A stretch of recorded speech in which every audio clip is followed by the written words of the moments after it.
নমস্কার বন্ধুরা। একটি সুস্থ শরীর হল একটি সুস্থ মনের আয়না। আমরা জীবনে যা কিছুই আকর্ষণ করতে চাই না কেন, সাফল্য, আনন্দ বা প্রশান্তি, তার প্রথম শর্ত হল শারীরিক সুস্থতা। যখন আমাদের শরীর ভেতর থেকে সুস্থ থাকে, তখন আমাদের চারপাশের এনার্জিও পজিটিভ হয়ে ওঠে। আজ আমি আপনাদের সাথে এমন একটি জিনিস নিয়ে কথা বলতে যাচ্ছি যা প্রতিদিন আপনার রান্নাঘরে থাকে, কিন্তু আপনি হয়তো এর আসল ক্ষমতা সম্পর্কে পুরোপুরি জানেন না। হ্যাঁ, আমি কথা বলছি সাধারণ পেঁয়াজ নিয়ে। কিন্তু একটু দাঁড়ান, আজ আমরা শুধু সাধারণ রান্নার কথা বলবো না। আজ আমি আপনাদের সাথে পেঁয়াজের এমন ৫টি বৈজ্ঞানিকভাবে প্রমাণিত এবং অত্যন্ত শক্তিশালী ঘরোয়া উপায়ের কথা শেয়ার করব, যা আপনার রোগ প্রতিরোধ ক্ষমতা, হজম শক্তি, চুলের স্বাস্থ্য এবং এমনকি আপনার হার্টকে সম্পূর্ণ নতুন জীবন দেবে। আধুনিক বিজ্ঞান এবং প্রাচীন আয়ুর্বেদের এক অসাধারণ মেলবন্ধন রয়েছে এই উপায়গুলোতে। ভিডিওটি শেষ পর্যন্ত দেখবেন, কারণ ৫ নম্বর উপায়টি আপনার হার্টকে সুস্থ রাখার সবচেয়ে জাদুকরী একটি উপায়। শুরু করছি আমাদের প্রথম জাদুকরী মিশ্রণ দিয়ে, পেঁয়াজ এবং মধু। সিজন পরিবর্তনের সময় বা যাদের রোগ প্রতিরোধ ক্ষমতা একটু কম, তাদের বারবার সর্দি কাশি হওয়াটা খুব স্বাভাবিক। বুকে কফ জমে গেলে আমাদের শ্বাস নিতে কষ্ট হয়, আর শারীরিক অস্বস্তি আমাদের মনের পজিটিভ ভাইব্রেশনকেও কমিয়ে দেয়। বিজ্ঞানের ভাষায় পেঁয়াজের মধ্যে রয়েছে কোয়ারসেটিন নামের একটি অত্যন্ত শক্তিশালী অ্যান্টি ইনফ্ল্যামেটরি উপাদান। এটি সরাসরি আমাদের ফুসফুসে গিয়ে ভেতরের প্রদাহ বা ফোলা ভাব কমিয়ে দেয়। অন্যদিকে মধু হল প্রকৃতির এক আশীর্বাদ, যা অ্যান্টিমাইক্রোবিয়াল গুণে ভরপুর। কিভাবে তৈরি করবেন? খুবই সহজ। একটি মাঝারি সাইজের পেঁয়াজ ছোট ছোট টুকরো করে কেটে নিন। এবার এর উপরে ৩ চামচ একদম খাঁটি মধু ছড়িয়ে দিন। সারা রাতের জন্য এটিকে এভাবেই ঢেকে রেখে দিন। পরের দিন সকালে দেখবেন এটি একটি প্রাকৃতিক সিরাপে পরিণত হয়েছে। বাজার থেকে কেনা কেমিক্যালযুক্ত কফ সিরাপের চেয়ে এটি ১০০০ গুণ বেশি কার্যকরী। বড়রা প্রতিদিন ২ থেকে ৩ বার ১ চামচ করে এবং বাচ্চারা আধা চামচ করে খেতে পারে। মাত্র ৩ দিনের মধ্যেই আপনি বুকের কফ পাতলা হয়ে বেরিয়ে যেতে অনুভব করবেন। তবে হ্যাঁ, ১ বছরের ছোট বাচ্চাদের এবং ডায়াবেটিসের রোগীদের এটি এড়িয়ে চলা উচিত। শরীর সুস্থ হলে আপনার ভেতরের শক্তিও বহু গুণ বেড়ে যাবে। বন্ধুরা, আপনারা কি সকালে ঘুম থেকে ওঠার পরও ক্লান্ত বোধ করেন? সারাদিন কাজ করার কোনো মোটিভেশন পান না? এর অন্যতম কারণ হতে পারে রক্তে হিমোগ্লোবিন বা আয়রনের অভাব। যখন শরীরে আয়রন কম থাকে, তখন আমাদের শরীর পর্যাপ্ত অক্সিজেন পায় না। ফলে আমরা সবসময় নেতিবাচক বা ডাউন ফিল করি। এই সমস্যার সমাধানে আমাদের দ্বিতীয় উপায়টি হল পেঁয়াজ এবং গুড়। গুড় হল আয়রনের একটি প্রাকৃতিক খনি, কিন্তু আপনি জানলে অবাক হবেন, শুধু আয়রন খেলেই হয় না, শরীরকে তা শোষণ করতে বা অ্যাবজর্ব করতে জানতে হয়। আর এই শোষণের কাজটিই করে পেঁয়াজ। পেঁয়াজ আমাদের পরিপাকতন্ত্রে এমন কিছু অ্যাসিড তৈরি করে যা আয়রনকে খুব দ্রুত রক্তের সাথে মিশে যেতে সাহায্য করে। কিভাবে খাবেন?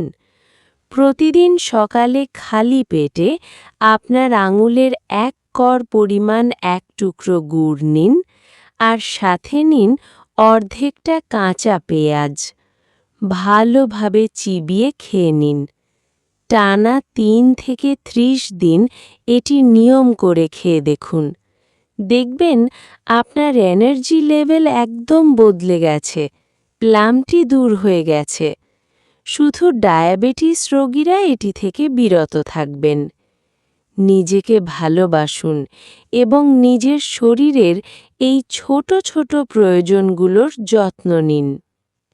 আমাদের পুরো শরীরের পাওয়ার হাউস হল আমাদের পেট বা পরিপাকতন্ত্র। পেট সুস্থ তো পুরো শরীর সুস্থ।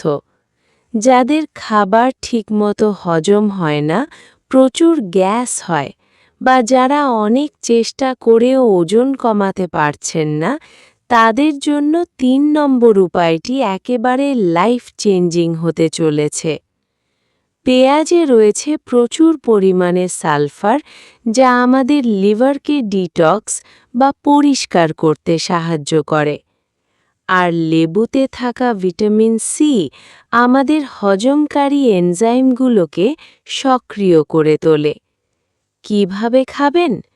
দুপুর বা রাতে মূল খাবার খাওয়ার ঠিক 15 মিনিট আগে কিছুটা কাঁচা পেঁয়াজ কুচি করে নিন, তাতে তাজা লেবুর রস এবং সামান্য বিট লবণ ছড়িয়ে দিন। এটি খেয়ে আপনার মূল খাবার শুরু করুন।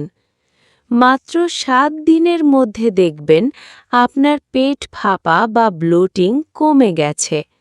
শরীর ভেতর থেকে হালকা অনুভব হবে। আর শরীর হালকা হলে মনের দুশ্চিন্তাও দূর হতে শুরু করবে।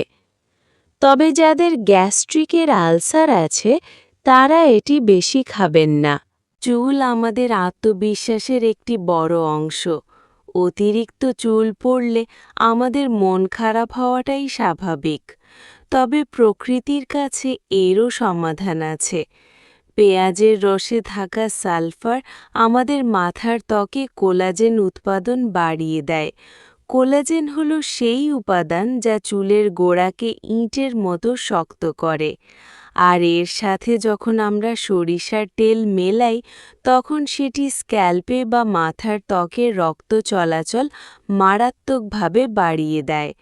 রক্ত চলাচল বাড়ার মানে হল প্রতিটি চুলের গোড়ায় বেশি করে অক্সিজেন এবং পুষ্টি পৌঁছনো। কিভাবে ব্যবহার করবেন? একটি মাঝারি পেঁয়াজ কুচি করে বা বেটে চিপে রস বের করে নিন। এর সাথে 1 থেকে 2 চামচ সরিষার তেল মিশিয়ে নিন। এই মিশ্রণটি চুলের গোড়ায় ভালোভাবে মাসাজ করে লাগান। 30 থেকে 40 মিনিট রেখে একটি মাইল্ড শ্যাম্পু দিয়ে ধুয়ে ফেলুন। সপ্তাহে 2 দিন করে টানা 2 মাস এটি ব্যবহার করুন। মনে রাখবেন, ভালো জিনিসের জন্য একটু ধৈর্য ধরতে হয়। অধৈর্য না হয়ে পজিটিভ মন নিয়ে এটি ব্যবহার করুন, ফলাফল আপনি নিজেই দেখতে পাবেন। এবার আসছি আমাদের সবচেয়ে গুরুত্বপূর্ণ এবং জাদুকরী 5 নম্বর উপায়টিতে। আমাদের হার্ট হলো শরীরের ইঞ্জিন। যারা ব্লাড প্রেশার, কোলেস্টেরল বা হার্টের সমস্যায় ভুগছেন, তাদের জন্য পেঁয়াজ এবং রসুন একসাথে কাজ করে ম্যাজিকের মতো। রসুনে রয়েছে অ্যালিসিন, যা আমাদের রক্তনালীগুলোকে রিল্যাক্স করে দেয়, আর পেঁয়াজ রক্ত জমাট বাঁধতে বাধা দেয়। এই দুটি উপাদান একসঙ্গে মিলে শরীরের খারাপ কোলেস্টেরল কমায় এবং রক্ত সঞ্চালন একদম মসৃণ করে দেয়। আয়ুর্বেদে একে রক্ত পরিশোধনকারী মহৌষধ বলা হয়। কিভাবে খাবেন? প্রতিদিন সকালে খালি পেটে 1 কোয়া রসুন ছোট ছোট করে কুচি করে নিন। সাথে নিন 2 থেকে 3 পিস পাতলা করে কাটা কাঁচা পেঁয়াজ। একসাথে খেয়ে ফেলুন। টানা 21 দিন এই নিয়মটি মেনে চলুন। আপনার ব্লাড প্রেশার এবং কোলেস্টেরল লেভেলে অসাধারণ পরিবর্তন দেখতে পাবেন। সতর্কতা, যারা রক্ত পাতলা করার ওষুধ খাচ্ছেন তারা ডাক্তারের পরামর্শ ছাড়া এটি খাবেন না। বন্ধুরা, প্রকৃতি আমাদের সুস্থ রাখার জন্য সব ব্যবস্থাই করে রেখেছে। দরকার শুধু সঠিক জ্ঞান এবং একটু ধারাবাহিকতা। কোনো কিছুই একদিনে ম্যাজিক দেখায় না। নিজের শরীরের ওপর বিশ্বাস রাখুন, প্রকৃতিকে বিশ্বাস করুন এবং এই নিয়মগুলো পজিটিভ মন নিয়ে শুরু করুন। আপনি যখন ভেতর থেকে সুস্থ থাকবেন, তখন আপনি জীবনের সবচেয়ে দারুণ জিনিসগুলোকেই আকর্ষণ করবেন। আজকের এই 5টি উপায়ের মধ্যে কোনটি আপনি সবার আগে শুরু করতে যাচ্ছেন আমাকে কমেন্ট করে অবশ্যই জানাবেন। ভিডিওটি ভালো লাগলে আপনার প্রিয়জনদের সাথে শেয়ার করুন, কারণ আপনার একটি শেয়ার হয়তো কারো অনেক বড় উপকার করতে পারে। সবাই ভালো থাকবেন, হাসি খুশি থাকবেন এবং প্রতিদিন নতুন কিছু শিখে নিজেকে আরও এক ধাপ এগিয়ে নিয়ে যাবেন। ধন্যবাদ।